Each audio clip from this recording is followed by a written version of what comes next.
gave me $5,000 in cash to leave that pizza box at the door and walk away without looking back. $5,000. It was a stack of hundreds, wrapped in a rubber band, smelling like crisp paper and expensive perfume. The security guard, a man who looked more like a statue than a human, handed it to me and said 6 words: "Drop it, walk away, don't turn around." I should have listened. I should have taken the money, ran to my car, and drove until I hit the Mexican border. But I didn't.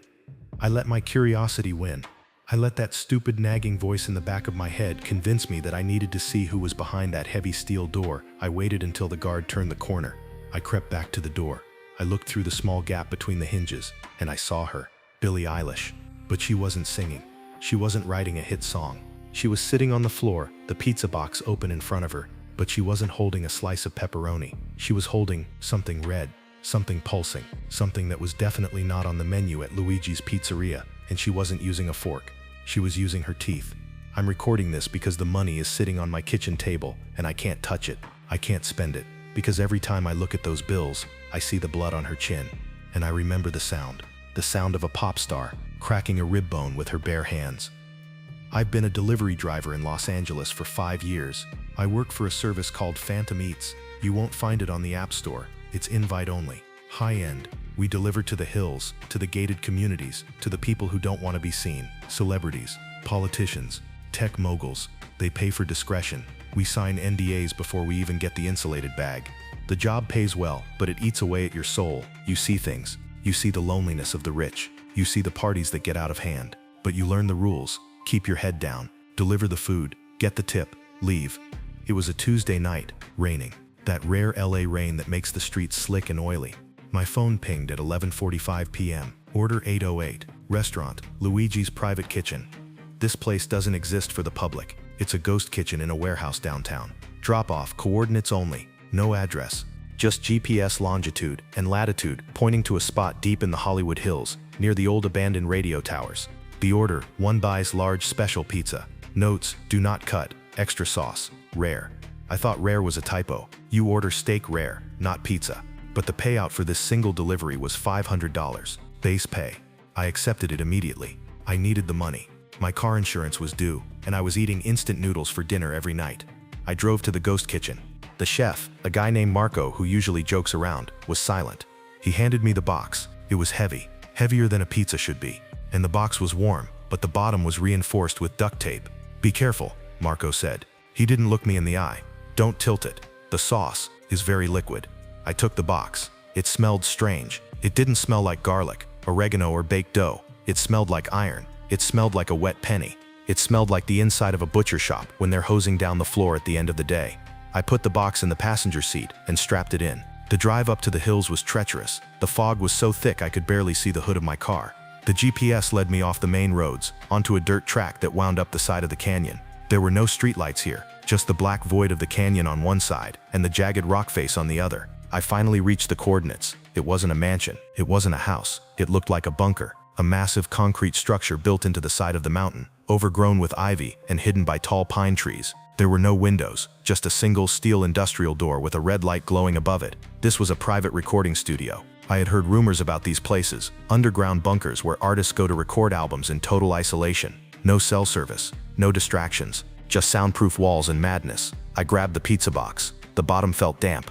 I walked up to the steel door. There was no doorbell, just a camera lens staring at me, blinking red. I waited. The rain was soaking through my jacket. The speaker crackled. A voice, distorted, deep, robotic, spoke.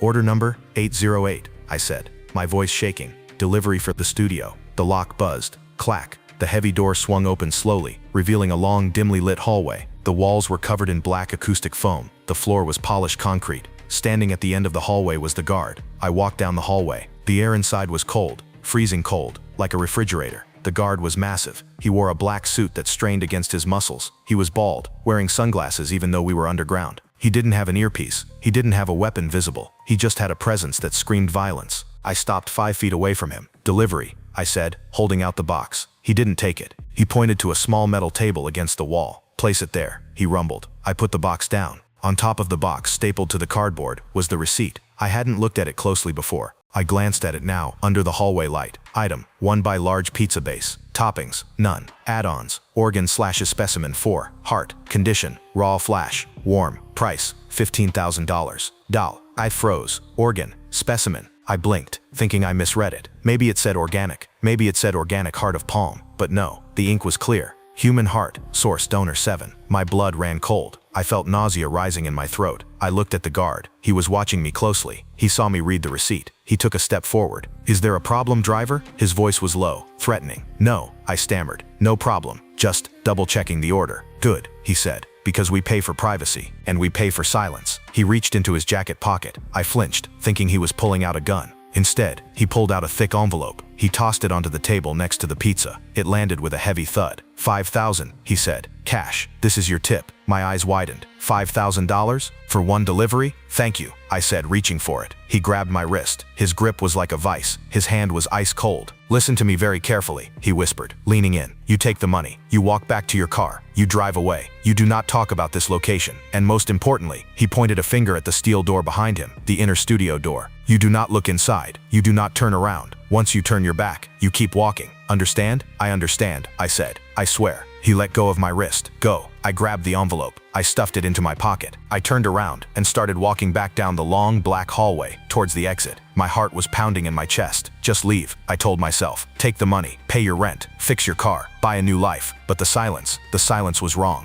As I walked away, I heard a sound coming from the room behind me. The guard had opened the inner door to take the pizza inside. I heard a voice, a familiar voice, a voice I had heard on the radio 1,000 times. Soft, breathy, melancholic. It was Billie Eilish, but she wasn't singing. She was growling. It was a low, guttural sound, like a dog guarding a bone. "Is it here?" she whispered. Her voice echoed down the hall. "Is it fresh? I can smell it. I can smell the adrenaline." I stopped. I was 10 feet from the exit. I could have just pushed the door open and left, but I couldn't. The receipt, the smell of iron, the specimen 4, and now, the voice of the biggest pop star in the world sounding like a feral animal. I had to know. I turned my head slightly. The guard was gone. He had carried the box inside the studio room. But he hadn't closed the door completely. There was a crack, a sliver of light spilling out into the hallway. The heavy steel door was ajar by maybe 2 inches. I took a breath. I made the worst decision of my life. I crept back. My sneakers squeaked softly on the polished concrete, but the sound from inside the room covered it. I reached the door. I pressed my eye to the crack. The studio inside was beautiful, but terrifying. The walls were covered in deep green velvet. The lighting was dim, red neon strips running along the floor. In the center of the room there was no microphone stand, no mixing board, no instruments, just a large white plastic sheet laid out on the expensive Persian rug. And sitting in the middle of the plastic sheet was Billie. She was wearing oversized black clothes, her signature baggy style. Her hair was black with red roots,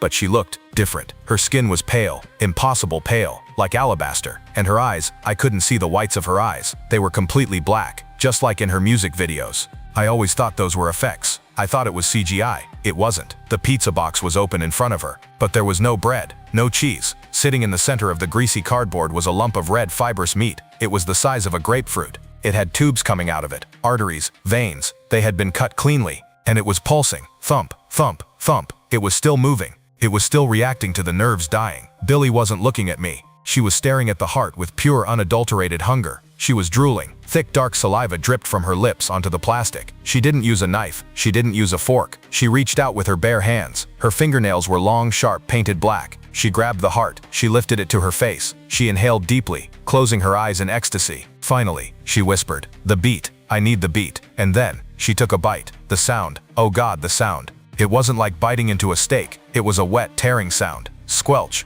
Blood, dark, thick, arterial blood, exploded from the organ. It sprayed across her face. It coated her chin, her nose, her eyebrows. She didn't wipe it off. She licked it. She chewed with her mouth open. I could hear the gristle snapping. I could hear the muscle tearing. She swallowed a massive chunk without chewing it fully. You could see the lump go down her throat. Then she looked up, straight at the door, straight at the crack where my eye was. Her face was covered in gore. Her teeth were stained red. She smiled. It wasn't a human smile. Her mouth opened too wide. Her jaw unhinged slightly, like a snake. And she spoke, not to the empty room, to me. "You didn't leave," she whispered. Her voice was right in my ear, even though she was 20 feet away. "You looked back. Naughty boy." Panic took over. Pure primal terror. I scrambled back from the door. I heard a roar from inside the room, not a human scream. A roar, then the sound of footsteps pounding on the floor, fast, inhumanly fast. I turned and ran. I sprinted down the hallway towards the exit. Behind me the steel door slammed open. Bang. "Guard," she shrieked. He saw the menu. I hit the exit bar on the outer door. It swung open into the rainy night. I slipped on the mud, falling to my knees. I scrambled up, my hands covered in dirt. My car was 10 yards away. I heard the heavy footsteps of the guard behind me. "Stop," he bellowed. I didn't look back. I dove into my car. I fumbled with the keys. My hands were shaking so bad I dropped them. Come on.